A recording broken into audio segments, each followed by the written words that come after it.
کاروباری معاملات نپٹانے کے لیے خطوط کا سہارا لیا کرتے تھے. غرضے کی خطوط کے ذریعے مختلف اغراض کے تحت قائم کیا جاتا تھا، اور وہ ضروریات نجی بھی ہو سکتی ہے اور غیر نجی بھی. اس طرح سے اس زمرے میں موضوعات کے اعتبار سے تہنیتی، تعزیتی اور ناصحانہ وغیرہ خطوط کی نشاندہی کی جا سکتی ہے.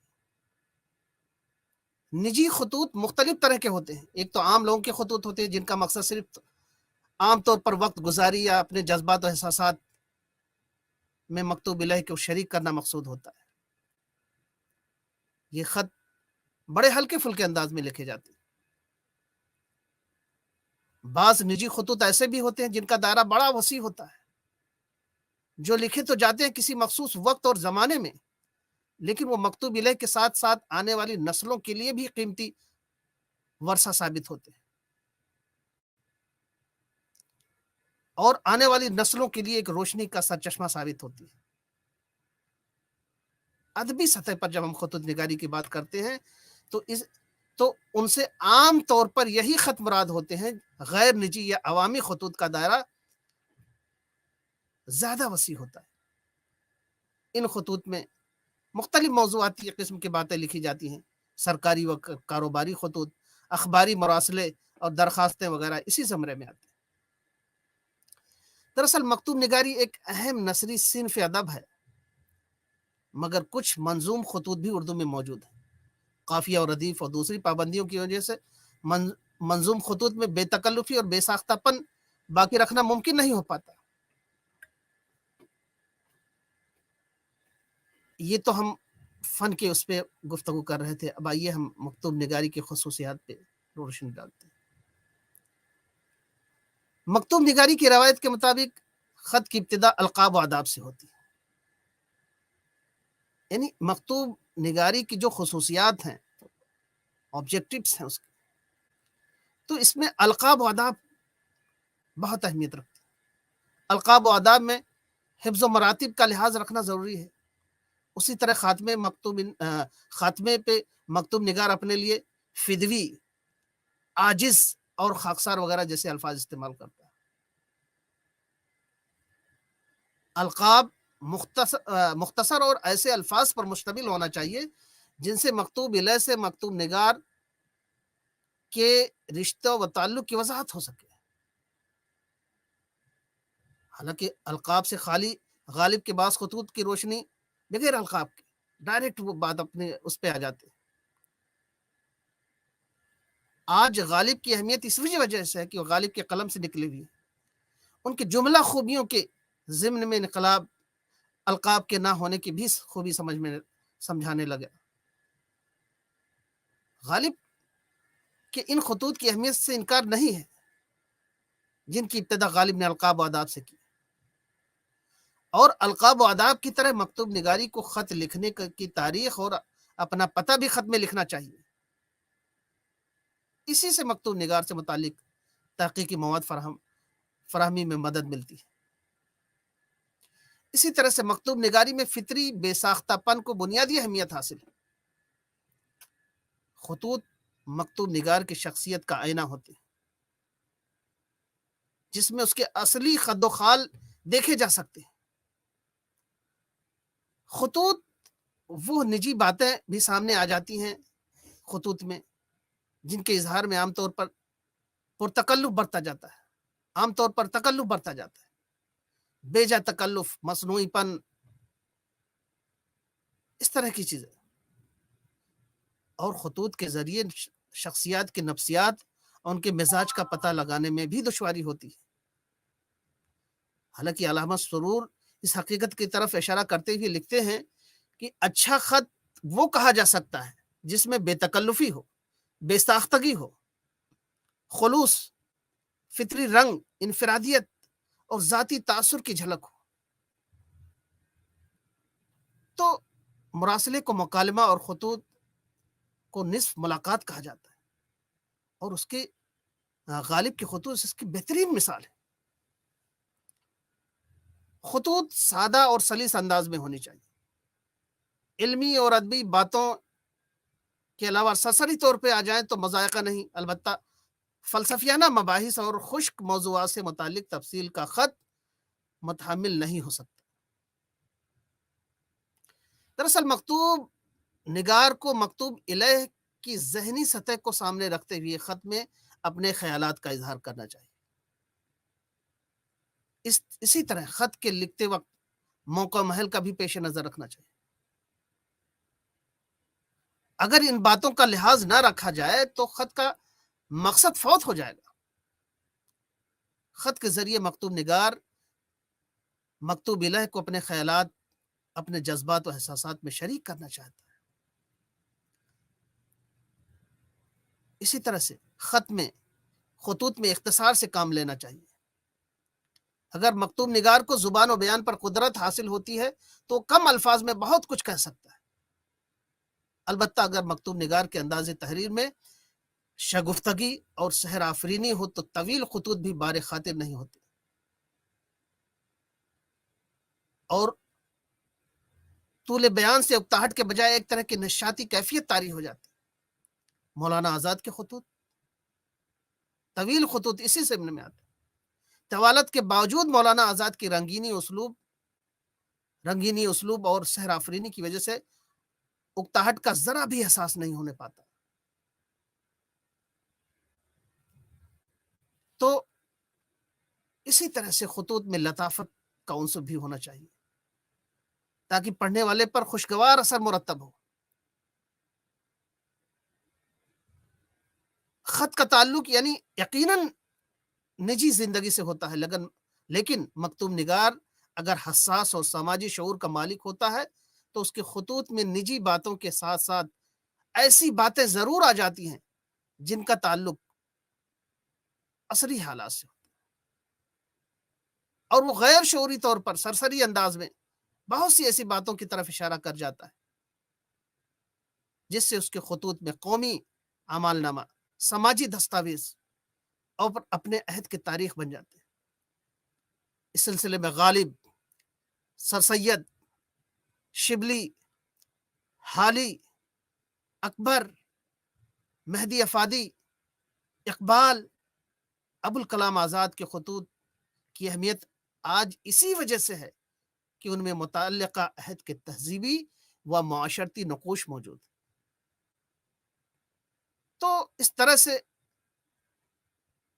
اس روشنی میں قطعیت، دلچسپی اور لطافت کو خطوط نگاری کے ایک طرح سے وصف خاص کہا جا سکتا ہے، اور قطعیت خط کی اولین صفت ہونے کی وجہ یہ ہے کہ مکتوب نگار جس مقصد کے لیے خط لکھ رہا ہے وہ ایسے انداز میں لکھے کہ مکتوب الہ کو واضح طور پہ سمجھ میں آ جائے۔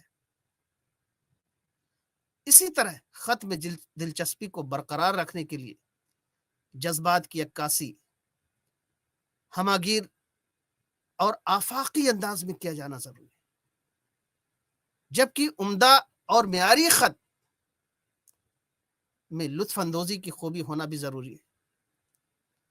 اگر کسی خط کو پڑھتے ہوئے قاری بوجھ محسوس کرنے لگا تو یہ خط کی بہت بڑی کمزوری ہے۔